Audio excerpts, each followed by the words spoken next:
আসসালামু আলাইকুম। আশা করি সবাই ভালো আছেন। আমি আল্লাহর মতো অনেক ভালো আছি। তো আমার পিছনে আমার চাচা বসে ভাত খেতেছে, আর আজকে মাসের 9 তারিখ।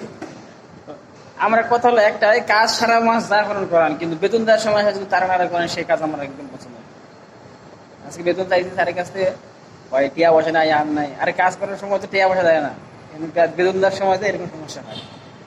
দেখি উপরে ফোন দিব, দেখি ফোন দেখি বলে, ওই যে কথা বলতে বলতে ফোন দিয়ে দিছে, দেখি কি স্যার কি বলে দেখেন। আসসালামু স্যার। স্যার, আচ্ছা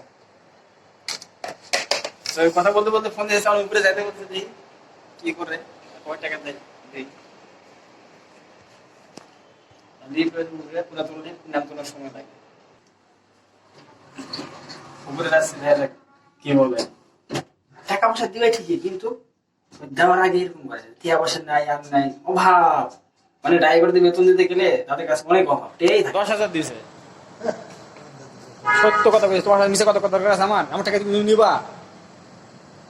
আমি কোনো কালকে কালকে দিয়ে, হ্যাঁ, টিয়া নাই আর সামনে সপ্তাহে এইসব মনে করেন, এসব করলে আমার কাজ করতে মন জানা, বুঝলেন? বেতন দেওয়ার সমস্যা না আসলে না, হেকের মানে কি কাজ করতে মন, এখন এই কি কম আর দেখা যাক সামনে আর কি করে যায়।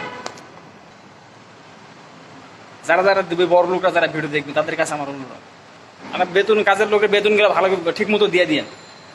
সারা মাস কাজ করে আসা বেতন দেওয়ার সময় যদি 9 করে, সেসব লোকেরা আপনার কাজ করতে থাকবো না। বেতনটা ঠিক মতো দিয়ে দিন। ভালো থাকবেন, আল্লাহ হাফেজ, আসসালামু আলাইকুম।